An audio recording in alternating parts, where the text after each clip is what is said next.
They told you it was just entertainment.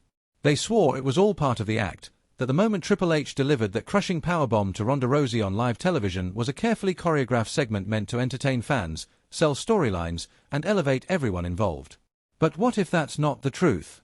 What if the moment that fans have immortalized, the one that WWE continues to replay in documentaries and hype reels, was never about storytelling or mutual respect but instead about punishment, humiliation, and control? What if this wasn't a milestone for gender equality in wrestling, but a calculated act of aggression designed to send a message not just to Rousey but to every female performer who dares to challenge the unspoken hierarchy within WWE? You've been watching a fiction crafted to protect those in power while quietly discarding those who become too inconvenient. You were handed a cleaned-up version of events, spoon-fed narratives by media outlets too afraid to dig deeper, and distracted by flashing lights and entrance music while something much darker happened behind the curtain. The moment Triple H lifted Ronda Rousey and drove her into the mat wasn't just a wrestling spot. It was the climax of months of tension, disrespect, and a toxic culture that treats outspoken women as threats instead of assets. From the second Ronda walked through the doors of WWE, the environment shifted. Her presence was undeniable, an Olympic medalist, a former UFC champion, a global icon whose reputation extended far beyond the squared circle. And that was exactly the problem. She didn't come through the system, didn't pay her dues the WWE way, didn't kiss the right rings or play the political game. She didn't need to. Her legacy preceded her. But instead of embracing her as a trailblazer and a chance to further elevate women's wrestling, the company's leadership saw her as a threat to their control. Behind the scenes, whispers began circulating almost immediately. Rousey was difficult. Rousey was entitled. Rousey didn't respect the business. But the reality was much simpler. Rousey wanted to be treated with the same level of professionalism, transparency, and creative input that many male superstars took for granted. And that made her a problem. Over time, tensions with WWE management, particularly with Triple H, grew more pronounced. While WWE told fans that there was mutual respect between them, sources close to the situation suggest there was an undeniable power struggle taking place behind the scenes. Rousey wanted real storytelling, proper build-up, protection for her character and body, and a voice in her trajectory. Triple H, however, viewed her rising influence as a challenge to his authority. And when you challenge the kingmaker in his own kingdom, there's always a price. That price was paid in full on live television.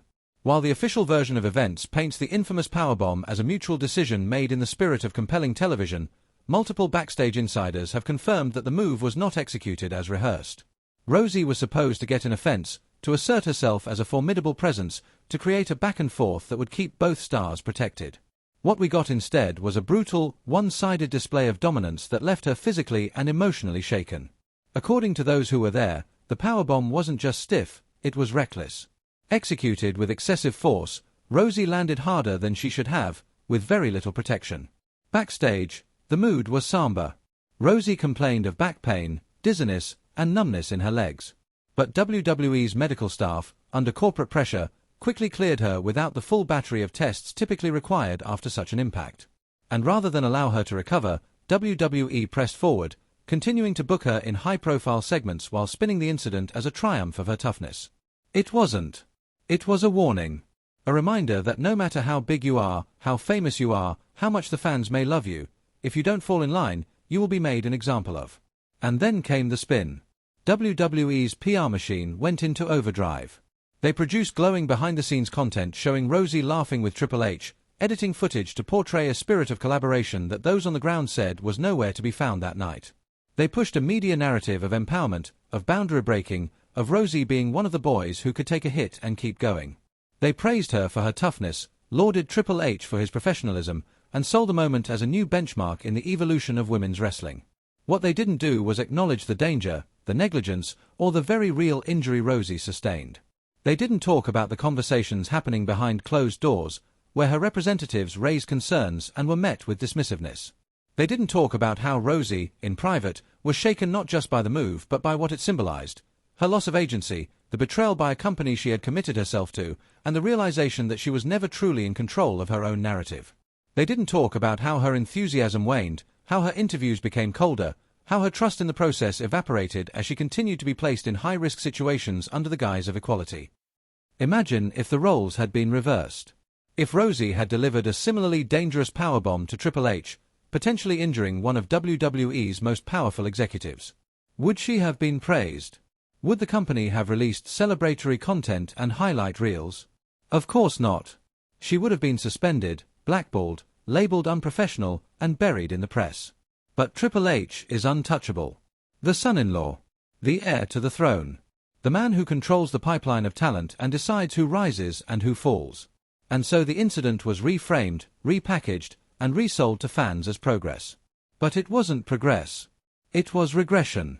It was the old system reasserting itself, reminding everyone that power still wins, no matter what slogans they print on their merchandise. And while WWE continued to monetize that moment, Rousey continued to deal with the physical aftermath. Reports suggest she sought treatment for back issues months after the segment aired, issues WWE never publicly acknowledged. Her matches grew less frequent, her presence less intense. Something had shifted. She was still there, but she wasn't the same. The light that once burned so fiercely had been dimmed. And no one said a word. The wrestling media, typically eager to report on injuries and backstage controversies, largely stayed silent. Why? Because many of them rely on WWE for access, interviews, and credentials. Rocking the boat meant risking their relationship with the biggest company in the industry. So they played along, echoing the talking points and avoiding the uncomfortable questions. Veteran performers, many of whom had experienced similar mistreatment themselves, also stayed quiet, unwilling to challenge the system that still employed them. And the fans? Too many were swept up in the spectacle to notice what had really happened. They were told it was cool, so they believed it.